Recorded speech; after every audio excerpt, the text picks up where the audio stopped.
A paz do Senhor, povo de Deus, tudo bem com vocês? Espero que vocês estejam bem. Então, gente, vamos para mais uma lição aqui no nosso canal, EBD em Foco. E nós vamos trabalhar hoje a lição de número 12.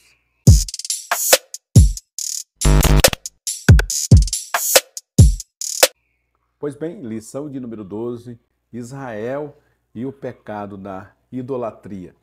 A gente vai aprender um pouquinho hoje sobre a idolatria e a gente sabe que Israel muitas vezes, não poucas, muitas vezes, transgrediu contra Deus justamente nesse pecado da idolatria. Inclusive foi esse pecado da idolatria que vai levar aqui no episódio que a gente vai estudar no Êxodo 32, muitos israelitas morrerem. Mas e quantas milhares, centenas de milhares de hebreus perderam a vida quando Nabucodonosor invade, quando a Síria invade, quando a Síria invade, quando a Babilônia invade Israel, justamente por causa do pecado da idolatria, porque os reis de Israel, o povo de Israel sempre tinha esse mau hábito de voltar atrás e sempre pecar contra Deus no que diz respeito à idolatria. Acompanhe comigo, lição de número 12, Israel e o pecado da idolatria.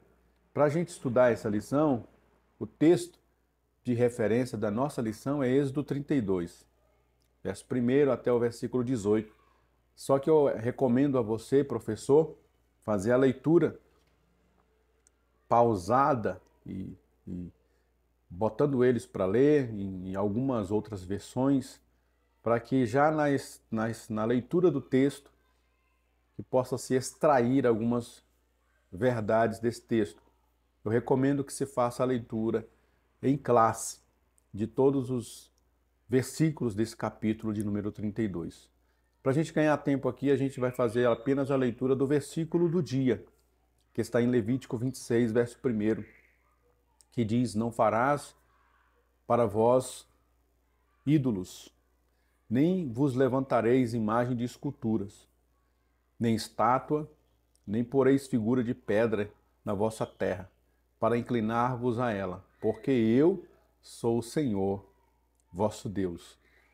Para todo tipo de doença, para todo tipo de enfermidade, há uma vacina, né? Sempre que surge um problema de saúde sanitária, os homens criam uma vacina. De onde é que veio essa ideia? Essa ideia veio do coração do nosso Deus. Como que Deus vacina o seu povo para não pecar contra ele e assim evitar a morte do seu próprio povo? Deus estabelece as suas leis, os seus estatutos, os seus regulamentos, seus regimentos. E aqui nós temos em Levítico 26, verso 1, estampado que Deus abomina a idolatria, que Deus não permitiria a idolatria no meio do seu povo. E se porventura eles transgredissem, haveriam consequências. E a gente vai aprender nessa lição que as consequências às vezes são duras demais e vão gerar a própria vida daquele que transgrediu contra o Senhor, o nosso Deus. Olha o que diz a introdução dessa lição. Diz assim: Deus condenou tenazmente a idolatria no decálogo, ou seja, nos mandamentos, nos 10 mandamentos. E este pecado levou o povo hebreu a uma série de perdas e consequências danosas. Na ocasião da adoração ao bezerro de ouro, por exemplo, 3.000 pessoas morreram. 3.000 pessoas morrem por causa da idolatria naquele cenário. Mas se a gente for juntar as pessoas que vão morrendo ao longo do tempo por causa da idolatria, é um número incontável de pessoas que vão perder a vida por causa dessa transgressão terrível que é idolatria contra o nosso Deus. O ponto-chave que essa lição destaca, e aí eu quero trazer para vocês, é: apesar de ter vivido durante muito tempo num ambiente politeísta, politeísta é um ambiente em que se adora vários deuses, em que é natural cada pessoa, cada família adotar vários e vários deuses. O deus da fertilidade, o deus da lua, o deus do sol, o Deus para a guerra, o Deus da paz, todo tipo de área. Qualquer área você adota um Deus, então por isso você vai ter aí vários e vários deuses. E aí eu destaquei aí nessa fonte azul, o povo foi educado e instruído por Deus de que só existia um único e verdadeiro Deus. Ou seja, o povo estava sendo vacinado. Mas mesmo assim, volta e meia, esse vírus terrível, que é o vírus da idolatria, que é tirar o homem, né, do foco central, que é o seu Deus, e levá-lo a outros ídolos, a outros deuses, se bem que não existe outros deuses, é uma forma da gente falar. Nosso Deus é o único e verdadeiro Deus, e ele estava inculcando isso na cabeça do povo. Mas infelizmente, volta e meia, sempre se levanta um que insistiu em transgredir contra a lei do Senhor. E a gente vai aprender nessa lição que as consequências são por demais desastrosas, né? E aí nós temos aqui o tópico primeiro, a fundição do bezerro de ouro. Um dos momentos mais sombrios do povo hebreu na caminhada rumo à terra prometida foi fundir um bezerro de ouro e começar a adorá-lo, enquanto seu líder Moisés estava recebendo orientação divina no Monte Sinai. Que terrível é essa imagem. Não sei se vocês conseguiram nessa leitura ter essa imagem. Deus está falando com o seu servo Moisés no monte. Moisés, o grande Moisés, que eles viram as pragas no Egito, atingindo o Egito todo, Deus livrando eles. Esse Deus agora está falando com Moisés no monte. Passaram-se alguns dias, 40 dias, e o povo não conseguiu esperar 40 dias. O que será que aconteceu com Moisés? Deve ter morrido, ficou doido da cabeça, tá ficando gagá, lelé da cuca. Então a gente precisa agora se virar como pode. E como que a gente vai se virar? Fazendo o que os egípcios faziam, fazendo a mesma coisa que as outras nações fazem. Vamos levantar um ídolo, todas as nações têm um ídolo. Vamos levantar um Deus para nós. E eles levantaram ali aquele bezerro de ouro, fizeram essa loucura contra Deus no espaço de apenas 40 dias. Enquanto Moisés estava falando face a face com o verdadeiro Deus, o povo estava lá ao pé do monte, transgredindo contra a santidade de Deus. Terrível isso, né? 1.1, o problema da má influência. Por viver em sociedade, estamos a todo instante sofrendo influências do meio. Israel, além de ter sofrido uma influência politeísta, que eu já falei o que é, são vários deuses, né? Durante o tempo da escravidão, agora havia nações ao seu redor que tinham seus deuses para adoração. Na primeira oportunidade que tiveram, construíram para si um objeto de adoração e cometeram loucuras. Precisamos entender que a nossa fé e comunhão com Deus não podem ser influenciados por costumes ou doutrinas pagãs. Paulo exortou os irmãos de Corinto, que viviam numa sociedade idólatra e profana, a evitar as más conversações, pois estas corrompem os bons costumes. Com certeza, esse tumulto todo no pé do monte, que levou o povo a construir o bezerro de ouro e a idolatrar contra Deus, e por isso morrer 3.000 pessoas só naquele dia, começou com um ou outro. Uma outra pessoa levantando contra. Cadê Moisés? Cadê esse Deus? O que aconteceu? Cadê os nossos deuses do Egito? Aí foi inflamando a multidão. Então a multidão acabou caindo na pilha e por causa disso, todos eles vão pagar caro por essa transgressão contra o nosso Deus. E olha o que diz o 1.2, construindo um bezerro de ouro. O bezerro de ouro foi construído a partir das joias que o povo usava. Arão cedeu ao clamor do povo. Olha que coisa terrível, né? Arão cedeu ao clamor do povo que carecia de deuses para conduzi-los no lugar de Moisés. Ele fundiu um bezerro, edificou um altar e apregoou uma festa. Que terrível! O Arão, que estava com Moisés, que via os milagres em loco. Meu Deus, é interessante, é difícil de entender como Arão cedeu tão fácil a isso. Ele faz o Deus, o bezerro de ouro, ele levanta um altar e estabelece uma festa ainda para celebrar a esse novo Deus. Que coisa mais terrível! Duas coisas que aprendemos nesse relato. A primeira é que muitas vezes estamos investindo nossas riquezas, trabalho e saúde em algo que nos afastará de Deus. E segundo é que Arão é o tipo de líder que cede às pressões, em detrimento da vontade de Deus. Que nossa vida enquanto líder ou liderado seja vivida com sabedoria, que nossas ações sejam pautadas à luz da palavra de Deus. Gente bonita, uma coisa que a gente tem que frisar para essa lição, porque hoje nós não somos, assim, digamos assim, idólatras no sentido mais específico da palavra, de ter um ídolo, de ter uma imagem e se curvar a essa imagem, né? Tem muitas outras religiões que fazem isso, realmente tem uma imagem, tem um ídolo, tem uma imagem de escultura e eles se curvam e se dobram a essa imagem. Embora tenha alguns que não admitam que isso é idolatria, eles dizem que é apenas veneração a um santo, a uma imagem, mas a gente sabe que isso é idolatria. Só o fato de ter feito a imagem já está errado por si só. Mas nós não temos esse costume de se curvar ou de se dobrar a um ídolo nesse sentido físico e específico de uma imagem de escultura. Então, o que seria idolatria para nós, para a gente levar essa lição para o coração da nossa juventude? O que seria especificamente idolatria para nós hoje? Idolatria é tudo aquilo que tira o primeiro lugar de Deus na nossa vida. Então, o que será que tem tirado o primeiro lugar da minha vida e da sua vida? E aí você vai levar essa reflexão para os nossos jovens. O que tem levado os nossos jovens, o que tem levado eles a perderem a essência de Deus na sua vida? A deixarem Deus em segundo plano, em terceiro plano. Tudo que torna Deus segundo plano, terceiro plano, torna aquela coisa que tomou o lugar de Deus um ídolo. Isso pode ser um trabalho, pode ser uma faculdade. Muitos jovens, ao começarem a fazer faculdade, eles se perdem. Muitos jovens, ao começar um namoro, se perdem naquele namoro, deixam que aquela pessoa se torne praticamente um Deus para ela. Abandonam a fé, abandonam os pais, abandonam a sua religião para viver esse amor, esse romance. Isso é idolatria. O trabalho toma o tempo todo, a pessoa fica presa naquele trabalho e hora extra em cima de hora extra e faz e trabalha, e 2, 3, 4, 5 trabalhos. Eu tenho colegas que têm 2 empregos, 3 empregos.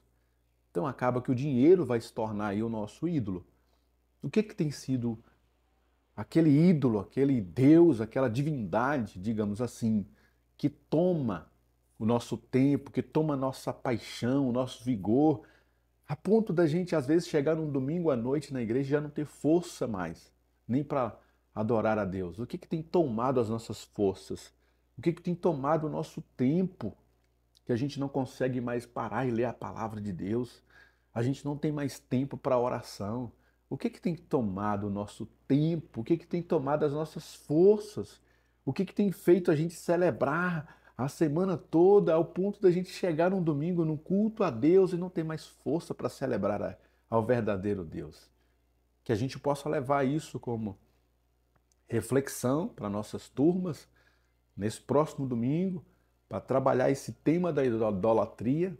É um tema que atinge nós de maneira indireta. A gente não faz uma imagem, não acende uma vela, não faz festa para um Deus específico, mas muitas coisas na nossa vida têm tomado o primeiro lugar, que é exclusivo de Deus na nossa vida. Que a gente possa refletir sobre isso e aí a gente possa levar os nossos alunos também a refletir o que eles têm feito em casa, no trabalho, na escola, no namoro, na faculdade, o que eles têm feito que tem tomado o primeiro lugar de Deus.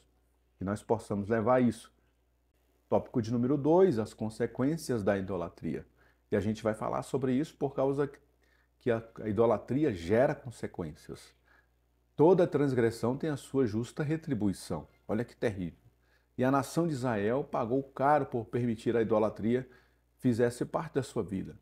Além de comprometer a caminhada e perder vários familiares, comprometeu parte da sua geração. 2.1, atraindo a ira de Deus.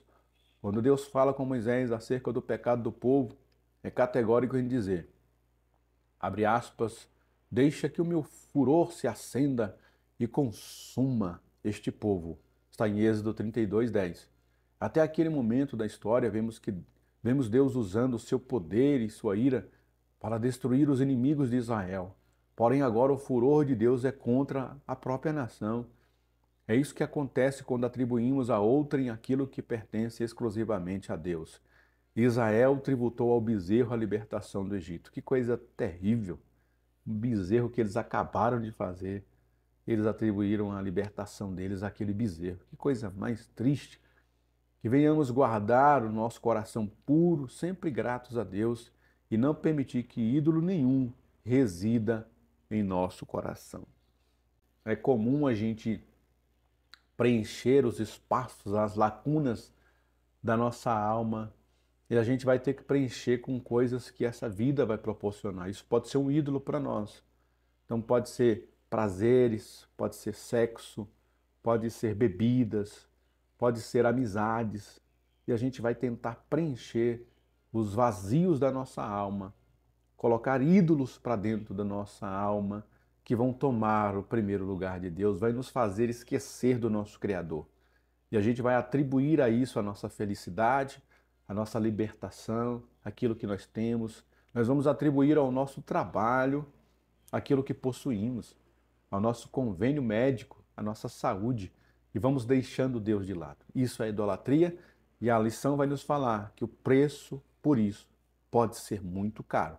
Que a gente possa tomar cuidado, exortar os nossos jovens a tomarem cuidado com aquilo que ocupa o espaço no coração deles. E aí nós vamos para o 2.2, a morte dos idólatras. Idolatria é terrível, porque ela gera literalmente morte, né? Quando Moisés desce do monte e vê o povo em um ritual de adoração, além de jogar as tábuas da lei no chão e quebrá-las, ordenou a morte dos idólatras. E naquele dia morreram 3.000 pessoas. Havia festa e regozijo, que logo se transformou em velório.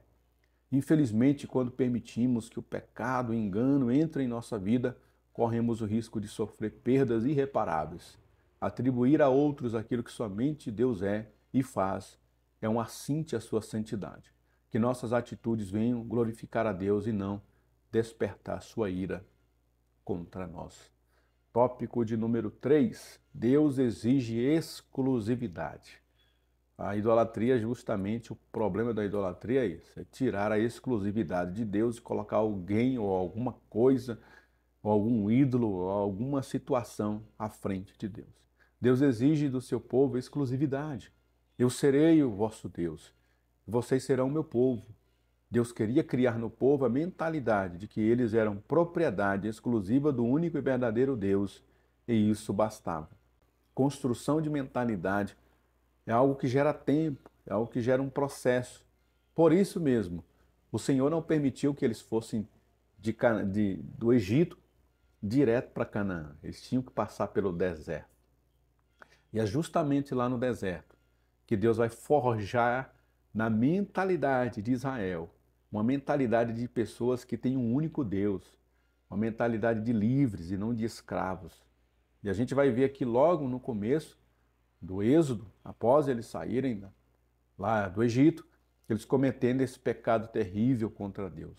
E durante o deserto inteiro, esse processo que eles vão passar no deserto, murmurando contra Deus, duvidando do caráter de Deus, da bondade de Deus. E por causa disso, muitos vão morrendo durante o processo do deserto. Que nós possamos criar em nós essa mentalidade de que só existe um único e verdadeiro Deus e que ele não pode, de maneira nenhuma, ser substituído por nada. Ele é único e ele é exclusivo no nosso coração. Por isso a ele toda a honra e toda a glória. 3.1 Não existe outro Deus além de mim. O panteão egípcio, panteão aqui, só para a gente referenciar, é o conjunto de deuses, né, que existem em uma nação. Então, uma nação tem 10 deuses, 20 deuses, 100 deuses, 1000 deuses. Isso se chama panteão. O panteão egípcio, ou seja, o conjunto de ídolos, de deuses do Egito, tinha seus enésimos deuses. A maioria deles eram responsáveis por proteção e prosperidade. Porém, quando Deus liberta o povo, se apresenta a eles como Deus de Abraão, Isaque e Jacó, mostrando-lhes que não existia outro Deus. O povo deveria entender a inutilidade dos deuses pagãos e que todos eles eram frutos dos desejos e construção humana. Em contrapartida a isso, o povo deveria conscientizar-se de que Deus era único e soberano e que nenhum outro ser se compara a ele em poder, glória, obra e majestade. E o mais importante é que este seria o Deus dos hebreus. Deus estava construindo uma mentalidade, estava arrancando aquela mentalidade de escravos e de idólatras que eles tinham, dando a eles uma mentalidade de que existe um único Deus e que esse Deus exige de nós uma forma de se revelar a nós e uma forma da gente se comunicar e se relacionar com Ele. Existe um modo de a gente falar com Deus, se relacionar com Deus. E através disso, Israel seria um modelo para as nações, porque Deus disse que através de Abraão, Isaac, Jacó e toda essa descendência, todas as nações da terra seriam abençoadas. Ao olhar para Israel, as nações deveriam desejar aquilo que Israel tinha. Ao olhar para o Deus de Israel e a maneira que eles se revelavam, que Deus se revelava ao povo e que o povo se relacionava com Deus, as nações deveriam dizer: Uau, é isso que nós queremos para nós. Que coisa mais bela, mais fantástica. Mas pelo contrário, Israel, além de não cultivar esse relacionamento com Deus, adota os ídolos das outras nações. Israel olha para o modelo das outras nações e fala: a gente quer implantar esse modelo aqui. Vocês lembram de quando o povo reclama de Deus, reclama contra Samuel e fala: Samuel, levanta um rei para nós. Todas as nações têm rei, Samuel. Nós também queremos ter um rei aqui que ordena as coisas sobre nós. E aí Samuel fica triste, mas Deus fala para Samuel: Samuel, fica triste não, Samuel. O que está acontecendo aí é que eles não estão rejeitando você, eles estão rejeitando a mim, porque eles não querem que eu governe sobre eles. Israel queria que aquilo que as nações tinham, os modelos que as nações tinham, não queria um modelo estabelecido por Deus. Que nós possamos sempre ter esse relacionamento com o nosso Deus e sermos esse modelo que as pessoas precisam olhar para nós e falar: Uau, que família exemplar! Uau! Que igreja exemplar, que conjunto de jovens exemplar. Nossa, que conjunto de jovens top, que ministério de louvor, que adora com excelência. E aquilo que a gente faz deverá despertar o desejo nas pessoas de conhecer o Deus que a gente serve, que a gente está adorando, que a gente está cultuando. Esse seria o papel de Israel, é estabelecer um padrão para que quem olhasse para Israel dissesse: Nossa, uau! Mas que povo top, mas que Deus top, mas que relacionamento top. Eu preciso me achegar a esse povo, preciso conhecer esse Deus, eu preciso perguntar sobre esse Deus, como que eles são tão felizes e prósperos e abençoados. Mas infelizmente não foi sempre isso que aconteceu com relação a Israel. 3.2, a santidade é a marca deste relacionamento. As nações do mundo inteiro saberiam que Israel tinha um Deus devido à sua maneira de viver e não simplesmente pelos rituais de seu culto. Por possuírem um Deus, os homens deveriam obedecer às leis religiosas, sociais e jurídicas, ou seja, deveriam ser exemplos para a sociedade. E no trato com Deus deveriam extirpar do meio deles tudo aquilo que não agradava, vivendo uma vida separada de devoção a Deus. Jesus nos advertiu que somos sal da terra e luz do mundo, e que nossas obras devem glorificar ao nosso Pai. Glória a Deus. A conclusão dessa palavra é: a nação de Israel pagou um alto preço pela prática da idolatria, perdendo sua identidade, sendo levada ao cativeiro. E aí, se você, que é professor, vai ministrar essa lição, gostou desses slides e quer usá-los aí na sua aula, manda um oi, me pede aqui esses slides em heraldeiras@gmail.com, que eu mando esses slides para você. Se você quiser a revista em PDF para você imprimir, levar para os seus alunos ou para você usar para fazer os seus slides, está aqui em heraldeiras@gmail.com. Me manda um oi lá que a gente compartilha com você, tá bom? Não se esqueça de se inscrever no nosso canal. A gente está trazendo aqui uma série de vídeos também sobre dicas para professores da Escola Bíblica Dominical. E aí a gente vai lançar vários vídeos até o início desse próximo trimestre para poder a gente poder iniciar esse terceiro trimestre que está chegando aí com todo o gás, com toda a vitalidade que esse trimestre vai exigir de nós, tá? E por falar em início de trimestre, a gente encerrará esse trimestre na próxima lição, lição de número 13. O tema está top internacional também, os conselhos de Deus para o povo, tá? Que a gente possa, em nome de Jesus, se preparar para esse encerramento. Você, professor, que for dar essa lição no próximo trimestre, que você se prepare, que você prepare essa lição e prepare o ambiente, porque geralmente encerramento a gente faz um negócio top internacional, a aula tem que ser mais motivada, tem que ser mais acirrada, a divulgação da aula, do trabalho, porque a gente também usa essas lições, tanto de encerramento de trimestre como início de um novo trimestre, para incentivar a matrícula de novos alunos, para que a nossa escola sempre esteja cheia. Então, você que for pegar essa próxima lição, lição de número 13, se prepare, prepare aí uma dinâmica, prepare lanche, prepare uma guloseimas, perguntas e respostas, se prepare, organize um ambiente, faça uma aula top internacional, que os alunos, além deles irem, eles vão se empolgar para o próximo trimestre. Assim a gente sempre tem feito, tá bom? Que Deus te abençoe e até a próxima lição, se Deus permitir, na nossa EBD em Foco.